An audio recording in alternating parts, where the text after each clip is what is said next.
हमें ये भी बोलते हैं ये मूर्ति पूजा करते हैं, ये मंदिर बनाते हैं, ये जैसे कुछ धर्मों में मूर्ति को अलाउड नहीं है, तो कुछ हमारे विद्वान भी हमें बोलते हैं। लेकिन हमारे लिए बताइए, अगर बच्चा जैसे बड़ा होता है तो पूरी डिग्री हम उसको घर से पढ़ा कर दे सकते हैं क्या? बिल्कुल नहीं दे सकते हैं। उसको पढ़ाई के लिए बड़े बड़े स्कूल से लेके कॉलेज तक, यूनिवर्सिटी तक जाना पड़ता है और वहाँ आपने को पढ़ाई करके डिग्री लेनी पड़ती है। धार्मिक में परमात्मा के साथ अगर हमें रिश्ता जोड़ना है तो जब तक संत महापुरुष के पास हम नहीं जाएंगे, उनके मुख से परमात्मा के बारे में हम नहीं सुनेंगे, तब तक हमारा उद्धार नहीं हो सकता है। अभी ये जो है, इसमें भी बहुत बड़ा हजारों साल से जो ये सिस्टम चल पड़ी, और ये सिस्टम में जो हमारे समाज को कर्मकांड, अंधश्रद्धा, ठग व्यवस्था को जोड़ने का काम किया, और इसलिए हमारा समाज उनके व्यवस्था का, सिस्टम का गुलाम बन चुका। आज हमारे लोक संख्या में, हम लोग जाति में, इस देश में अगर लोक संख्या में क्यों कौन से लोग ज्यादा है, तो सदगुरु रविदास महाराज के अनुयायी हम ज्यादा है। लगभग हम आज के समय में 30 करोड़ के ऊपर लोग हैं। किसी भी जाति में इतनी लोक संख्या नहीं है। आज 30 करोड़ लोग होते हुए आस्था से हम लोग बट गए हैं, और हमें हजारों साल से आस्था से और परमात्मा के नाम से भटकाया गया है।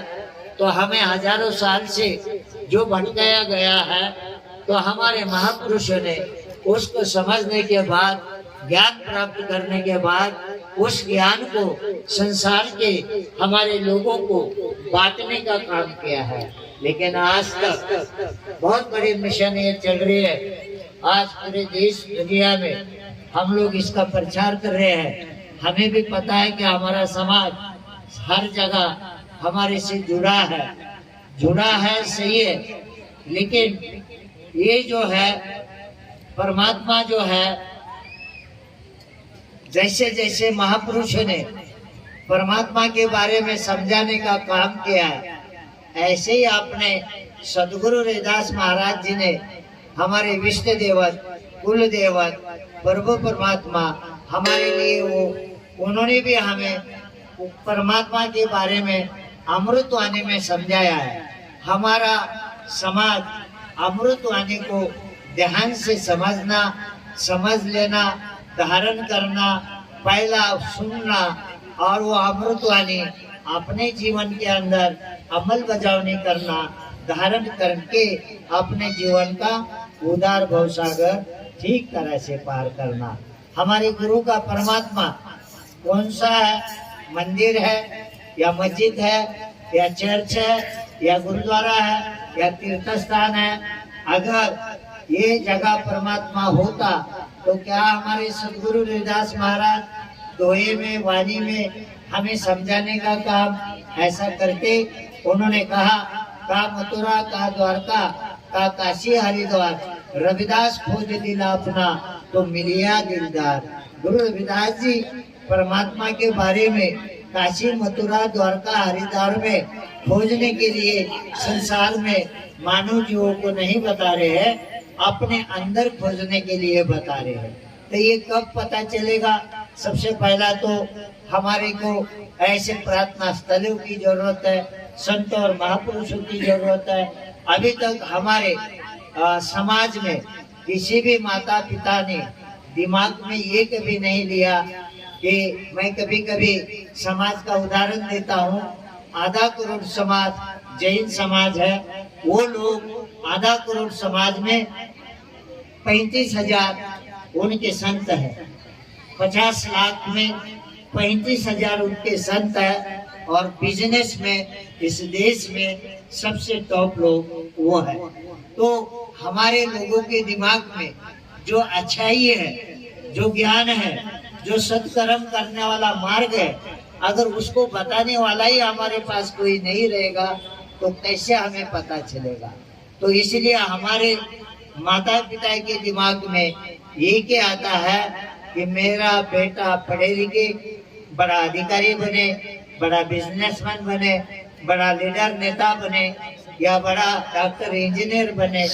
इसी में हमारा समाज के माता पिताओं के दिमाग में है। तो किंचित हमारे समाज सुधारक महापुरुष और गुरु ये धरती पे आए तो उन्होंने इस सिस्टम को समझने के बाद इस ऐसी क्रांति की कि सारा संसार उनके चरणों में झुक गया। एक सदगुरु रैदास महाराज, दूसरे बाबा साहब काशीराम साहब, ये कितने ये लोगों ने समाज को जगा किया। या इससे पहले जितने मंदिर थे, किसी मंदिर ने हमें सच्चाई बताने का काम किया, किसी मंदिर में हमें ज्ञान देने का काम किया, हमें किसी ने ज्ञान नहीं दिया, परमात्मा के बारे में किसी ने सच्चाई नहीं बताई, सिर्फ हमें ठगने के बारे में जरूर बताया गया या हमें डराया गया, हमारे बुद्धि बल को डाइवर्ट कर दिया या हमारे को ये बताया कि भाई ये जो कुछ करता है परमात्मा करता है, जो कुछ करता है परमात्मा करता है। हमारे लोगों को सचमुच परमात्मा ही करता है, लेकिन जिस जगह से वो परमात्मा काम करता है उस जगह के ऊपर हमें जोड़ा नहीं गया, हमें दूसरे जगह भटकाया गया। तो वो भटकाने वाले